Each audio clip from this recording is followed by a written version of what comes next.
Next നമുക്ക് നമ്മുടെ ടേബിളിലെ ഒരു കോളം നെയിം ഫീൽഡ് നെയിം നമുക്കെങ്ങനെ ചേഞ്ച് ചെയ്യാം അല്ലെങ്കിൽ മോഡിഫൈ ചെയ്യാമെന്ന് നോക്കാം. ഉദാഹരണമായി ഇവിടെ നമുക്കിപ്പോൾ ഉള്ളത് കോൺടാക്റ്റ് എന്ന് പറയുന്ന ഈ ഒരു കോളമാണ്. സോ ഇതിനെ ഞാൻ സ്റ്റുഡൻറ്റ് കോൺടാക്റ്റ് എന്നാക്കി മാറ്റേണ്ടതുണ്ട്. സോ ഇത് നമുക്ക് എങ്ങനെ ചേഞ്ച് ചെയ്യാമെന്ന് നോക്കാം.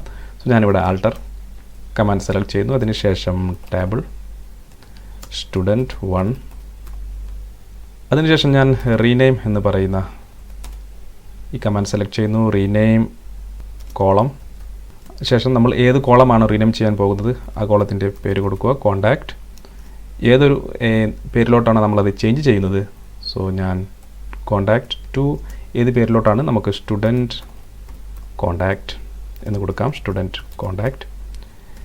ഞാൻ ഈ ക്വറി സെലക്ട് ചെയ്ത് ഇത് എക്സിക്യൂട്ട് ചെയ്യുന്നു. നമുക്കിനി നമ്മുടെ സ്റ്റുഡൻറ്റ് 1 ഓപ്പൺ ആക്കി നോക്കാം. സോ നിങ്ങൾക്കിവിടെ കാണാം ഇപ്പോൾ കോൺടാക്റ്റ് എന്ന് പറയുന്ന ഒരു ഫീൽഡ് നെയിം ആ കോളം നെയിം നമ്മൾ സ്റ്റുഡൻറ്റ് കോൺടാക്റ്റ് എന്നാക്കി മാറ്റിക്കഴിഞ്ഞു. സോ ഇത്തരത്തിൽ നമുക്ക് ഒരു കോളത്തിൻ്റെ കോളം നെയിം നമുക്ക് ഫീൽഡ് നെയിം നമുക്കിതുപോലെ ചേഞ്ച് ചെയ്യാൻ സാധിക്കുന്നതാണ്. ഇനി അതുപോലെ നമുക്കൊരു കോളം നമുക്ക് എങ്ങനെ ഡിലീറ്റ് ചെയ്യാമെന്ന് നോക്കാം. ഉദാഹരണമായി നമുക്ക് സ്റ്റുഡൻറ്റ് കോൺടാക്റ്റ് എന്ന് പറയുന്ന ഈ കോളം തന്നെ നമുക്ക് ഡിലീറ്റ് ചെയ്യാം. നമ്മൾ ചെയ്യേണ്ടത് ആൾട്ടർ ടേബിൾ, നമ്മൾ അതിനുശേഷം ടേബിൾ സെലക്ട് ചെയ്യുക. അതിനുശേഷം ഡ്രോപ്പ് കോളം നെയിം നമുക്ക് കൊടുക്കുക. നമ്മൾ ഡിലീറ്റ് ചെയ്യാൻ പോകുന്ന കോളം നെയിം എന്ന് പറയുന്നത് സ്റ്റുഡൻറ്റ് കോൺടാക്റ്റ് ആണ്. സോ ഞാനിവിടെ സ്റ്റുഡൻറ്റ് കോൺടാക്റ്റ് എന്ന് കൊടുക്കുന്നു.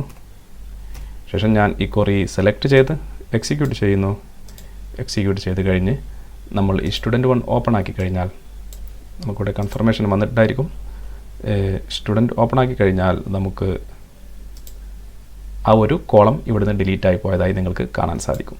സോ ഇത്തരത്തിൽ നമുക്ക് ഡ്രോപ്പ് കോളം എന്ന് പറയുന്ന കമാൻഡ് ഉപയോഗിച്ച് നമുക്ക് ഒരു ടേബിളിലെ കോളംസ് നമുക്ക് ഡിലീറ്റ് ചെയ്യാൻ സാധിക്കുന്നതാണ്.